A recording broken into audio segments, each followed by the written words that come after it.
Welcome to Upside Down Shark Radio, the premier pop culture podcast. Expect musings, musical interludes, memes, and more. Here are your hosts, Paul and Tom.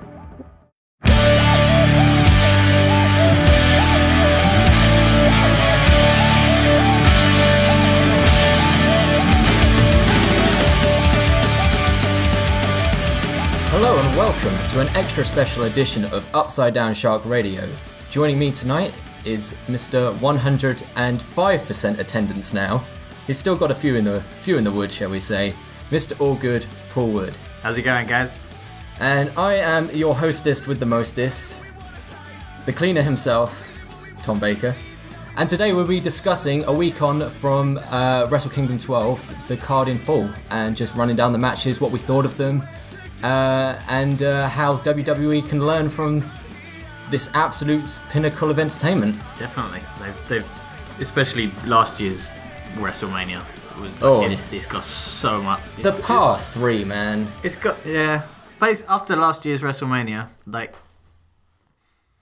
after the tag match at the beginning with the Hardy Boys comeback, I'm not even sure why I watched the rest of it. I gotta admit, I fell asleep for pretty much all of it.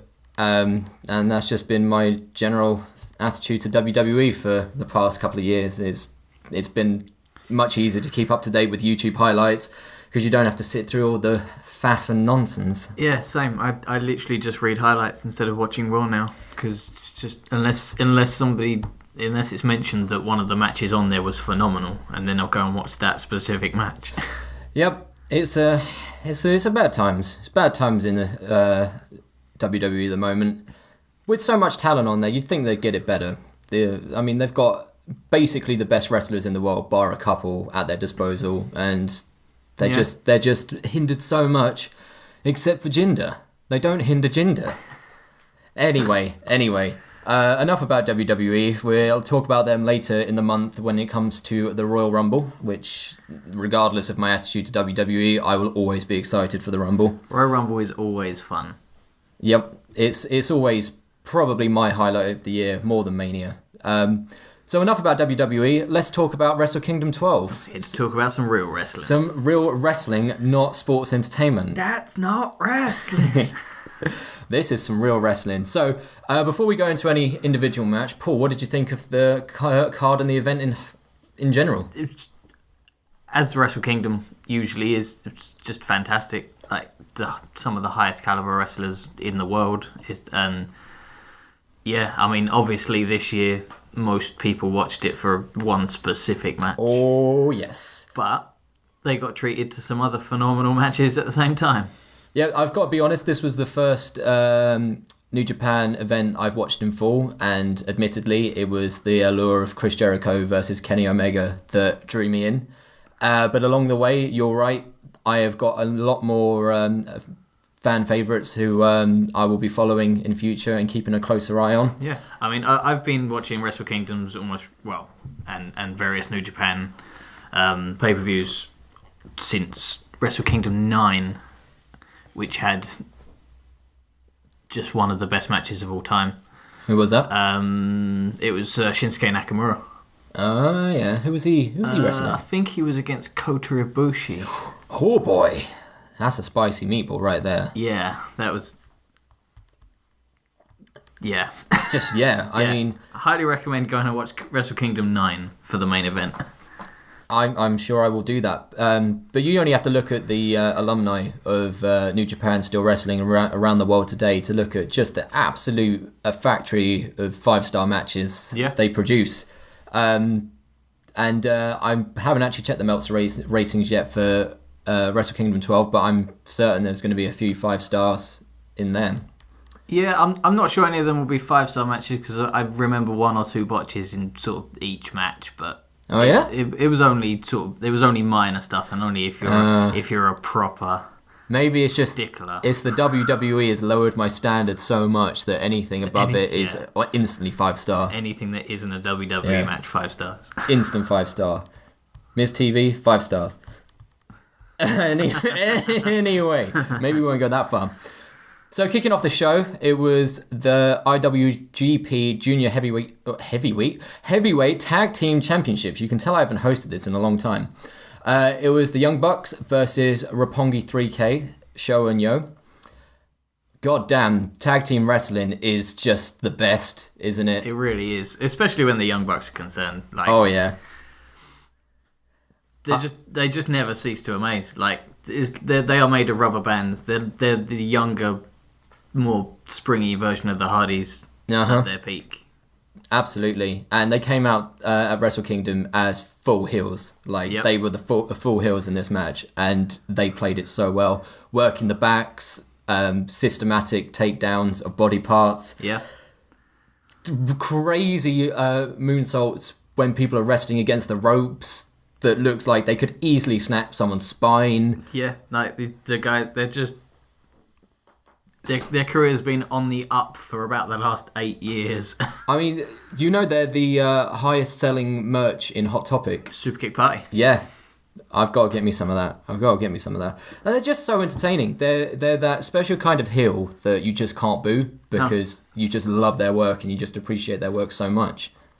And Roppongi put on a great show. There was a great spot where it was the stereo Boston Crabs, and then they started the slapping fight against each other, or it might have been sharpshooters. But anyway, that was hilarious. Just suplexes on the outside. I was wincing many a time during this match. It was something else. Yeah. Again, most of the matches on the card were of an incredibly high caliber. I'm going to give it 5 stars. Tommy B's 5-star rating. The Upside Down Shark Meltzer rating, that makes sense, of 5 stars.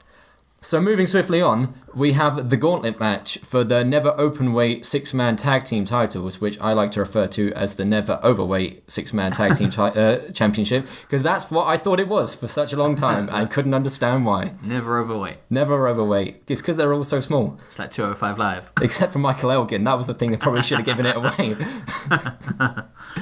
So I've seen a few of these matches just in highlights beforehand, and they're always, keeping it PG, a cluster flip. Yep.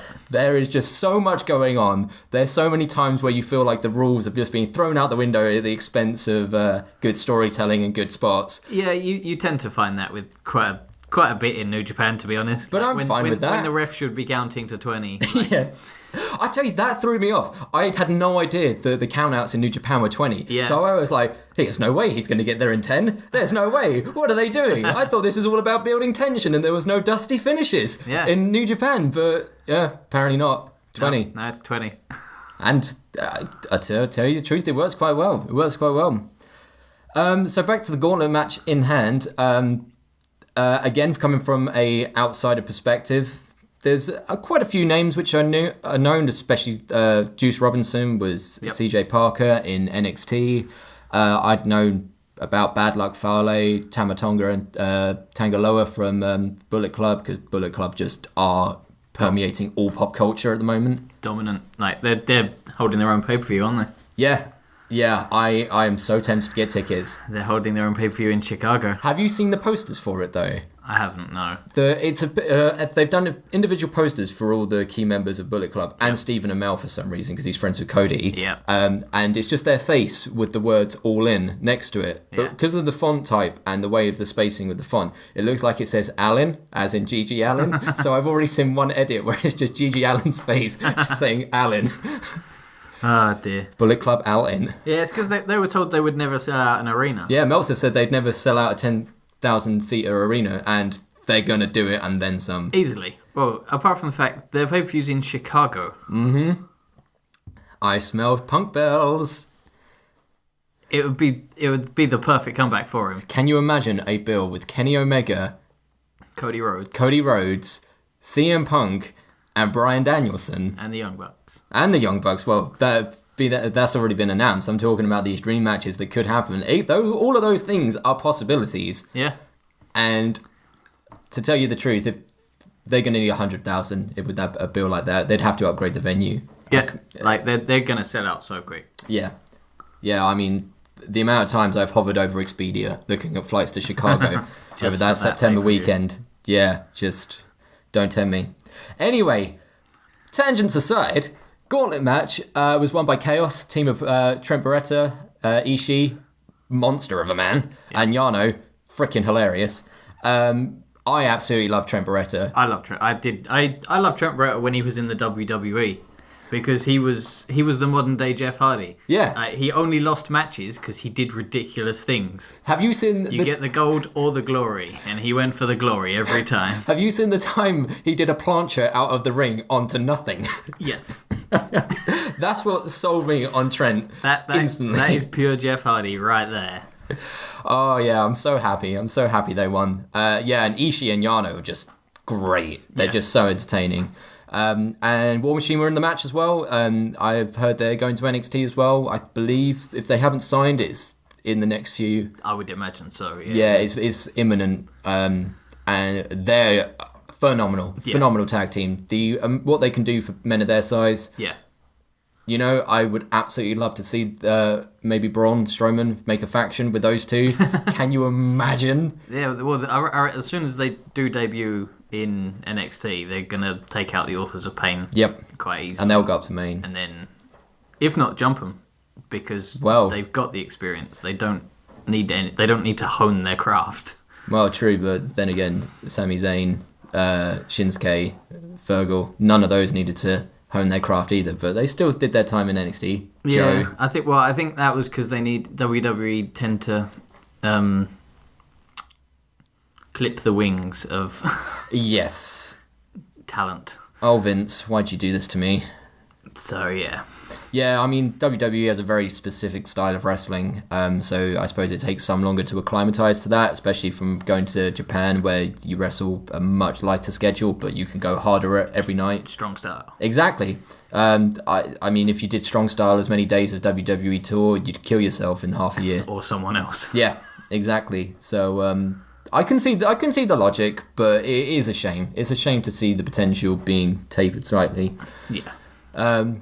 But yeah, Beretta won. I'm pretty sure. Has he got a thing where his logo on the back of his entrance gear has a Dreamcast logo on it? Because it looks so much like the Dreamcast logo that, again, instant appeal. But maybe that's just me looking into things as a noob. I'm going to have to research that myself. So moving on again, we had a non-title singles match against the absolute artist Kota Ibushi versus arguably the most innovative wrestler in modern times, Cody Rhodes. It was just beautiful. The entire match, start to finish, was just perfect. It was just 15 minutes of art. It was just two of the best of their skills, just absolutely knocking the crap out of each other. As I said, like Kota Ibushi's had 5-star matches for the last. Well, if you saw the Cruiserweight Classic, he was almost a lock to win that. Yeah, and it's only because he didn't want to sign with WWE, which I highly respect. Yeah, no, absolutely. He's a New Japan guy. Have you stay there? Have you seen the footage of him at some UK indie show where he's in some hardcore match outside and he's got on top of a car and is firing a firework flare thing at his opponent? I have not seen that. No. That is Kota Ibushi in a nutshell. It is just great. The guy's an artist. Yeah, he's not afraid to do stupid stuff and pull it off. He's just an entertainer. He's just an entertainer. And then obviously you've got Cody. Yeah. You're not allowed to call him Cody Rhodes. Oh, all right, Jim Ross. Despite him being Cody Rhodes. How can... I know it's not his real surname, but how can you trademark a surname when Ryback is allowed to call himself Ryback? Because, I don't know. Because no one wanted Ryback. I think it's better off if you ignore Ryback and he disappears. But he just wants you to feed him more. But, Cody with Brandy is just an absolute renaissance couple. Yeah. Brandy is a heel. I had no idea she had that in her. Yeah, no, she's great. She's wonderful. And interesting little factoid, she is the first black woman to be in Wrestle Kingdom. No way. Ever. See, that's my one gripe with New Japan, is that they need a women's division. Yeah. They seriously need a women's division. I don't understand enough about the culture and the climate with New Japan to know why, but Come on. Yeah, I mean, Japan's women's division is pretty healthy, but they tend to keep it more separate from the men's, so that they will have like women's only events. Oh yeah, I mean, you only have to look at who's come over to the WWE. Like you got Asuka, Kairi Sane, formerly Kairi Hojo, who two of the hardest hitting female wrestlers they've got at the moment, and they're both from the Japanese scene. I'm sure there's plenty more that aren't quite as exposed over in the West yet, but. Yeah, I don't know. I don't know why there's not maybe a little bit more integration. It just seems like it's something that would be good to have on like a massive global stage like Wrestle Kingdom. Yeah. That's the one thing that they probably could improve upon. Yeah, but we'll see. I know they're doing lots of expansion into the US, so maybe there is some expansion into some sort of women's division. Yeah. But back to Kota versus Cody.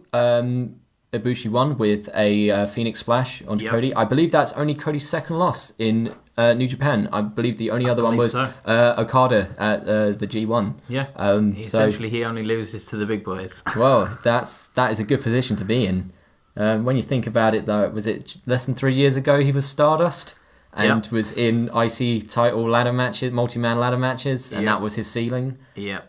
Yeah, just goes to show sometimes the grass is greener on the other side. Again, WWE clipping the wings of talent. Yep. But anyway, can't fault that match. 5 stars. Absolutely. I'm also giving the Gauntlet match 5 stars. Didn't mention that. 5 stars. Moving swiftly on to their Big Boys tag team match, the IWGP Tag Team Championship. We had the team of Evil and Sonata from LIJ. Don't ask me to pronounce what LIJ actually stands for. It's on my screen, but I've tried several times, and no.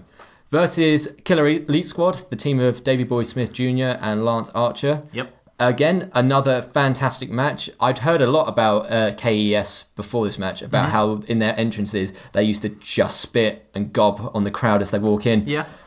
They weren't lying. Lance Archer really goes for it. Oh, yeah. He really, he's like a fountain. And that was hilarious. The crowd seemed to be eating it up, so I'm sure it's all fine.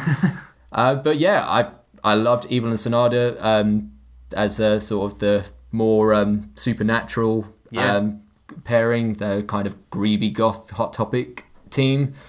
I've got a bit of an affinity for that. Yep. I also like how Davey Boy came out in jeans and a Union Jack jacket, sort of paying homage to his late father. He is his father's son. He is a spitting image, isn't he? He really is. He is the spitting image. He's also a phenomenal worker. Even when he was in the WWE. Yeah, he's totally wasted. Yeah. Totally wasted in the WWE. No, he's doing well for himself in Japan and the international circuit. Yeah. I mean, there is money to be made out there now. You're not constrained to Vince McMahon's flying circus. And it was another really hard-hitting match. Killer Elite Squad had predominantly most of the offense, especially in the early stages. It looked like it was going to be a squash at times. Again, not really knowing much about it going in. It looked like KES have got this in the bag. But Evil and Sonata managed to snatch it. Yep. So they are the new tag team champs. But yeah, another phenomenal match. Maybe my opinion of it was tempered by how explosive Ibushi versus Cody was. That maybe it didn't quite live up to it. But still a solid match. Yeah, absolutely. Obviously, it's a pretty tough act to follow. Well, yeah, exactly. I mean, there's lots of tough acts to follow in this, and there was a few matches which did seem to suffer. I mean, put that on a WWE card, and it would be match of the night that. Easily. Easy peasy. But when they're up against matches like Kota and Cody, and some of the matches, one specific match later on. Oh, yeah. I think you know what we're talking about. But yeah, it was still a great match. I'm giving it 5 stars. Yep. 5 stars. 5 stars. Then we had the very entertaining match, very hard-hitting match of Goto versus Suzuki. Yep. For the Never Openweight Singles Championship, the Never Overweight Singles Championship, in a hair versus hair match, which I never thought they did in Japan. I thought that was one of Vince McMahon's harebrained schemes, pun intended. And yeah, it's another crazy hard-hitting match. Suzuki is the scariest looking man I've ever seen. Yeah, I mean, considering it's a stipulation match, they beat the hell out of each other. I mean, it does telegraph it slightly when one guy has the most luxuriant mullet I've ever seen versus a guy with the scraggliest like ugliest ponytail and nothing else. Yeah. It kind of telegraphs who's going to win, but I was still absolutely captivated. I mean, Suzuki is only a couple years younger than Undertaker, and he can still go. Oh, absolutely. He can still go. He is the absolute definition of a grizzled vet, just absolutely beating the crap out of the young kids. Couldn't fault it. Perfect hardcore match. Obviously, as alluded to, Goto won. And in the fallout, it looked like Suzuki was going to storm off without cutting his luscious in inverted commas locks. But he came back, pulled out a chair, shaved off the ponytail, and Goto revelled in his victory. It felt like a bit of a passing of the torch, but I don't think we've seen the last of Suzuki and Suzuki Gun. Even if it's just as the leader of his faction, I think he'll stick around. There's life in the old dog, Definitely. But going swiftly from the grizzled vet to 4 of the most exciting young wrestlers in the world today. Yeah, easily. By the way, Suzuki, Goto, 5 stars.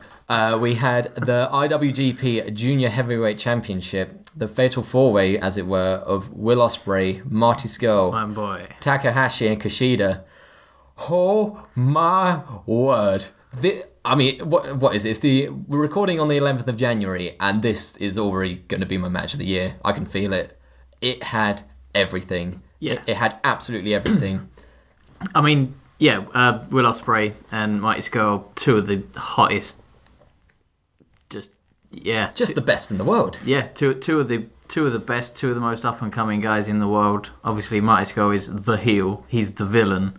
Mighty Scurll, he came out in his Death Eater. He was great. He came out in his plague mask, had full on mechanical wings coming out. Yep. It put Triple H's Terminator entrance to shame. Oh, God, lest we talk about that. And, it still wasn't my favourite entrance of the night. We'll get onto that. Yep. I'd never really heard of Takahashi or Kushida that much before. See, I've been a fan of Kushida because he's one of the time splitters. He's himself and Alex Shelley of the Motor City Machine Guns, who I've been a massive fan of for... Since TNA was good. Yeah, since TNA was watchable. But I just love the fact that he's Back to the Future. He has the most lovable face I've ever seen. Fully no homo. But he just has the face you don't want to hit. Yeah. Which led me to believe that I didn't realise he had an MMA background, MMA background beforehand. I can only assume he was undefeated, because how could you hit that face? Well, it's like they say about Ronda Rousey. Beware of the pretty ones. Well, yeah, that's true. But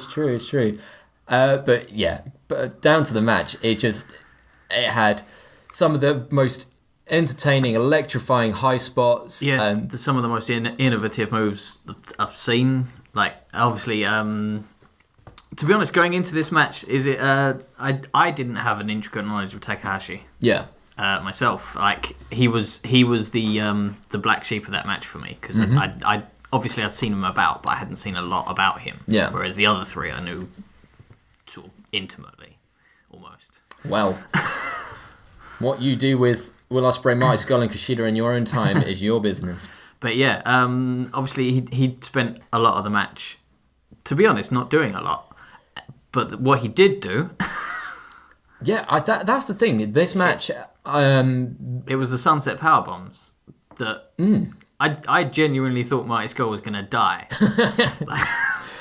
I honestly had no idea who was going to win this. From the moment it started to the moment it ended, it was anyone's game. Yeah, it literally and that never happens. It could have been any one of the 4, and nobody would have had a problem with the win.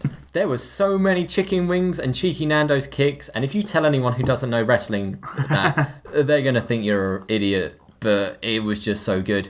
Will Ospreay, the best high flyer in the world today.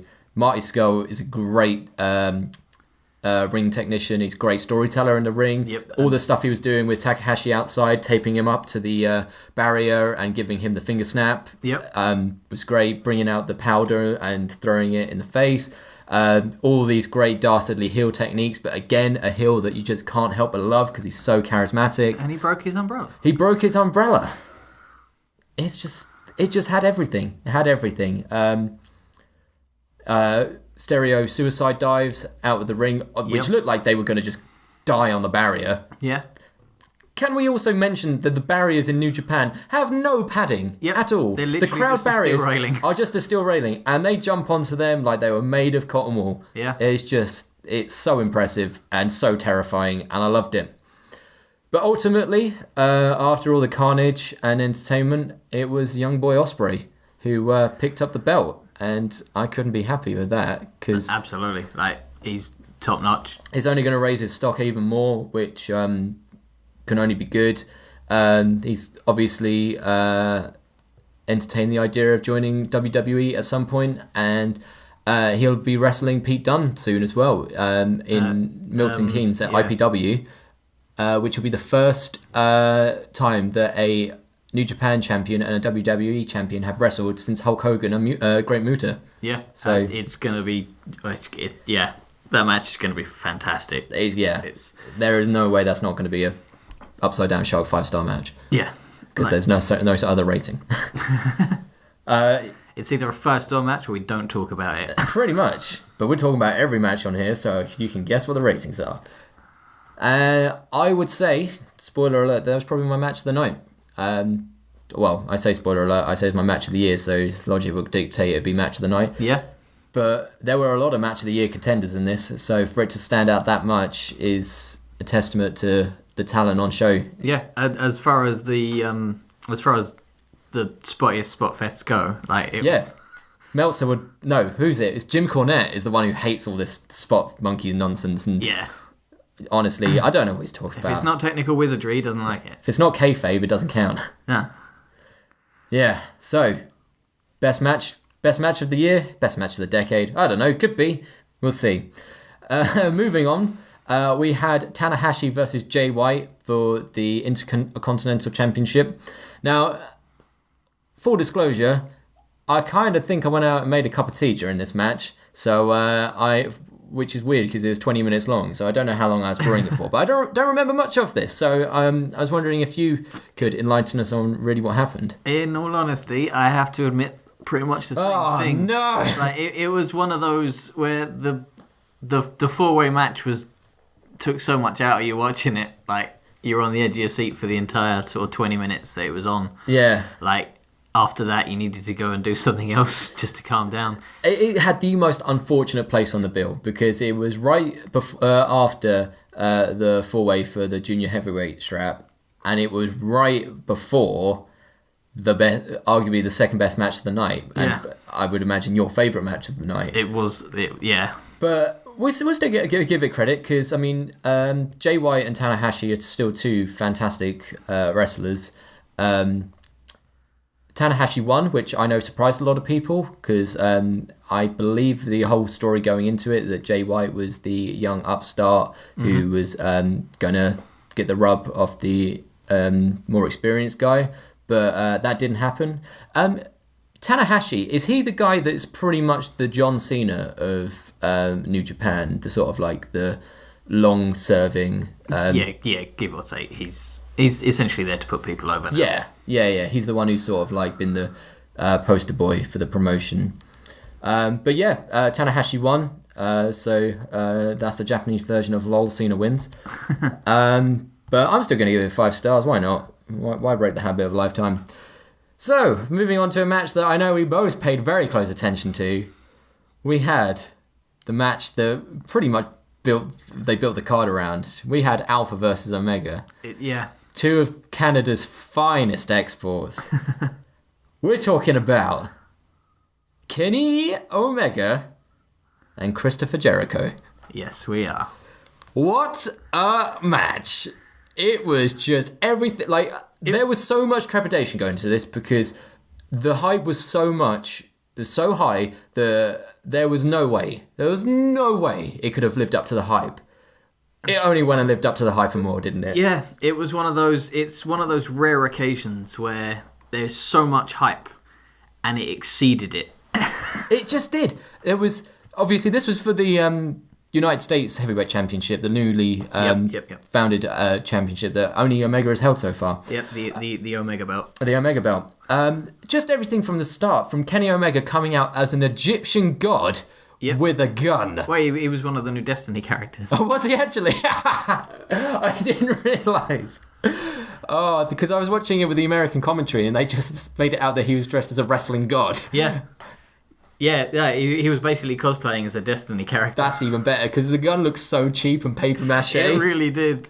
And it was just so great. That's so New Japan. Because was it last year that he came out in this like plastic Terminator mask with like an elastic strap around the back? No, that was Triple H, mate. Kenny Omega did it as well. And Chris Jericho came out to Fozzy, which I found so endearing as well. He really did. Like, it was...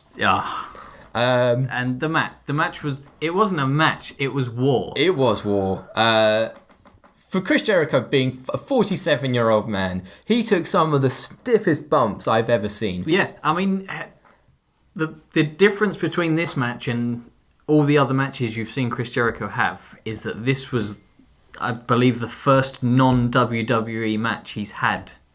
Since he joined the WWE? In, I think it was 20 years, they said. Yeah, you're not wrong. It's the first non-WWE... So he wasn't held by the constraints of, you can't do this, no open headshots with chairs. Like, yeah. He literally smashed Kenny Omega so many times in the face with a chair. I know, and even in those teaser promos where Jericho came out of nowhere, the difference in the Codebreaker move, the finisher, it's just so much more violent. There's just so much more spunk on that than there was back in WWE. I love the fact he used both versions of the walls as well. Yeah, was it the Lion Tamer back in the day? Yeah. That's my favourite version of it. It's because it looks like it hurts more. Yeah, well, is that the one they used in UFC? That guy actually won a match with the Lion Tamer. With the Lion Tamer. Yeah. They played off the story of Chris Jericho hating the referee as well. Yeah, Red Shoes. Red Shoes and his son. Oh, God, I was absolutely creasing at that. It was so good. And going through the commentator's table, landing on Don Callis. Yeah. Knocking Don Callis out of action for a good third of the match. Oh, it was just incredible. There's not enough superlatives you can use to describe it. As you said, there was full-on exposed chair shots, Kenny blading and Crimson masking. Yeah. Just so many V-triggers. It was not even funny. It just looked like he could knock his head off. Yeah, and obviously, like, Kenny's suicide plancher. Like, have you seen that freeze frame? It's just beautiful. Just the amount of time someone could have legit died in that match was just incredible. Like, they could have, like, easily killed each other. And even just the showmanship around it, just Chris Jericho grabbing the camera and using it to film himself flip off the audience. Yeah. Just expert heel work that you just can't get in WWE.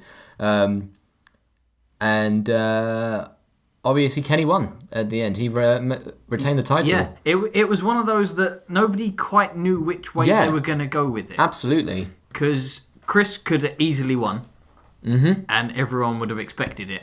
But equally, Kenny won, and everybody expected it. Like, it's one of those unexpected, expected endings, no matter which way it went. Well, that's the thing. No one knew whether or not Chris was going to stick on or not. It's sort of, and people were thinking, well, if he won, then he was going to stick on. But I believe, was it Naito that he attacked the night after? Yes, Naito, he's still wrestling with New Japan. Yeah, he's going to carry on, which is phenomenal. Because if that's what he can do, obviously Kenny Omega is something special even for New Japan. Yeah. But the talent is they've got over there is so good that I just want to see Chris Jericho against everyone now. Yeah, it's the question of, obviously you've got the Royal Rumble coming up as well, and have New Japan and WWE made some form of agreement? Yeah. And is there going to be a surprise entrant in the Royal Rumble? I would, the way I would sell it if they have is that obviously you have the countdown, the lights go off, the jacket appears, but it's Kenny. Can you imagine? Like, that's a double pop. Like, the pop for Jericho, then the lights come on, and it's not Chris Jericho. You'll just hear a small explosion happen across the Atlantic, and it'll be Dave Meltzer's head exploding from the amount of stars coming out of it. Don't even tease me with that fantasy booking nonsense, because like I just want that to happen now. But I know that there has been talk that New Japan want to work more closely with WWE in terms of this sort of stuff, whether or not it's talent exchanges. Yeah, or they've been talking dream about matches. essentially like a what you said, a talent exchange. Like obviously some of the guys, it would basically give WWE access to, obviously, if some of the guys like Kota Ibushi wanted to go over and do the odd match in WWE without being signed to the WWE, then he could. And then obviously you've got other people in the WWE who aren't being used to their full potential, could then go over to Japan, still keep their WWE paycheck. Well, it just makes sense. It's just good business practice. The only thing that can get in the way is Vince's ego. Yeah, it's one of those WWE, one of the few territories in the world it's never really managed to put a dent in is Japan. Well, that's because New Japan. Yeah, I mean, correct me if I'm wrong, but wrestling is the biggest sport out in Japan, as far as I'm aware. The biggest televised sport is reported in all the major sporting outlets out there, whereas it is more of a circus sideshow in the West, for lack of a better phrase. But I mean, obviously, a couple of nights before Wrestle Kingdom, Chris Jericho and Will Ospreay made national news because they made a karaoke bar stay open until 4 a.m. That's just amazing. Because they were just broing out to like to like Boston and stuff.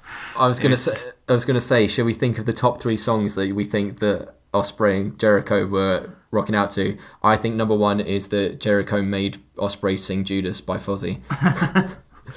2, I think being Canadian, he made him listen to Tom Sawyer by Rush. Yep. But in his really thick Essex accent. And then you can guarantee they definitely finished with Living on a Prayer. Bon Jovi, just both of them belting it out. I think that's it. I think that's a Spotify playlist that needs to be made. Make it happen, Chris. Or Will, or whomever. I'm sure you've got Spotify. Anyway, I think we're going to take the rare deviation to give that an 8-star match. Because Meltzer doesn't give enough stars. 8 out of 5.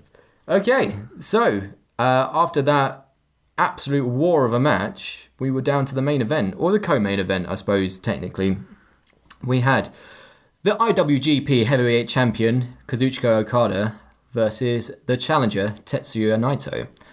Now, admittedly, I have still yet to watch this match because I ran out of time and forgot to watch this one. You were so exhausted by the previous match. Yep, it took it all out of me. So, with all the hype around that one, this one kind of got forgotten, which is amazing considering Okada is arguably the best wrestler in the world today. Yeah, I mean, Okada did what Okada does. Rainmaker! Yeah, and then a 20-minute speech at the end. Which, to my annoyance, the English commentary team didn't translate. What? What? So it was just, you just had to sit there listening to a Japanese. There's literally 20 minutes of Okada speaking in Japanese. Bring Kenny out. He speaks fluent Japanese. Just get him to do it over the top. Yeah, and he can dick about and do like his own interpretation of the commentary. Yeah. So in all honesty, I still have no idea what he said at the end. I'm sure it was just living on a prayer. It's probably the same thing he usually says at the end, which is all like, "Oh, we all work really hard. Thank you all for coming. Much respect, etc." Very Japanese of them. Yeah. But yeah, from what I hear, it was an absolute barn burner again. Yeah. Always is. Like, I believe Okada main events every year. It's basically his pay-per-view. Yeah. So since Shinsuke and AJ left, it's just been the Okada show. Yeah. It's his pay-per-view. He does what he wants. He always has the last match, just dominates. I want his jacket. Can I just point it out? If I took nothing away from that match, which I haven't seen yet, I just want an Okada jacket, and I want Okada dollars, and that to be, forget Bitcoin, I want that to be the global currency. Okada dollars. And they have to rain from the sky every day. Make it rain. Make it rain. Rainmaker! Sorry, Craig, there's going to be loads of spikes in volume when you're editing this. And as you can probably infer by the way we're talking, Okada won. So he maintains one of the longest reigns as IWGP champ in history. One of the most dominant champs in the world today in any promotion. Yeah, I mean, it's not like he's a fighting champ as well. Yeah. Like, he will defend his title like every time, as opposed to the WWE title, which is defended Brock. once every 3, 4, 6 months. Well, if we're lucky. That's why it's good we got the two top belts now, because AJ's a fighting champ as well. Can't knock AJ. Could knock Brock.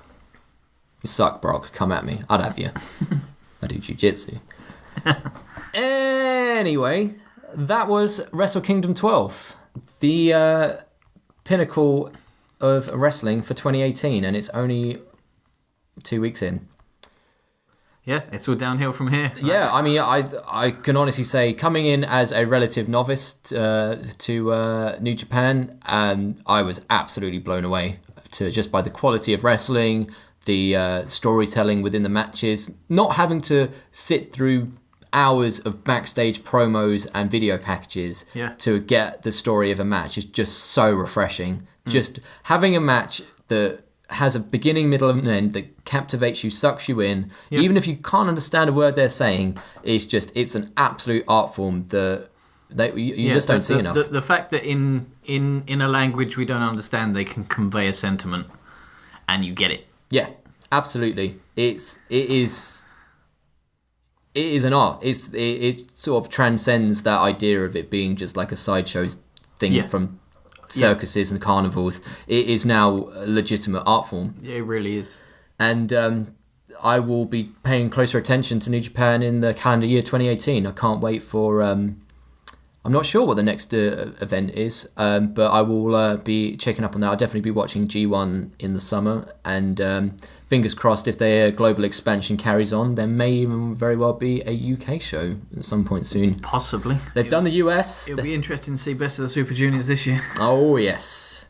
Yeah, well, it'll be interesting to see who's still there at that point. Yeah. Because NXT's poaching them all up. It's just today that has it been confirmed that Ricochet has joined? I've heard that Ricochet has been signed to NXT, which there means certain other individuals, an aerial assassin, may not be too far behind. One Will Ospreay could be hot on the heels of young Prince Puma. Yeah. Well, until NXT signs Chuck Taylor, I'm not interested. Yep. Well, I love a bit of Chucky T. For me, it's Matt Riddle. Because he's just basically muscular me. Beast mode. Altered bro. Altered bro. And on that note, thank you for listening to our roundup of Wrestle Kingdom 12. I hope you enjoyed it. I hope you've enjoyed this. Stay tuned for more wrestling chat coming up very soon. We'll be covering the Rumble, hopefully, and any manner of anything else that we remember. We may even get Jimmy Havoc on here sometime. I don't know.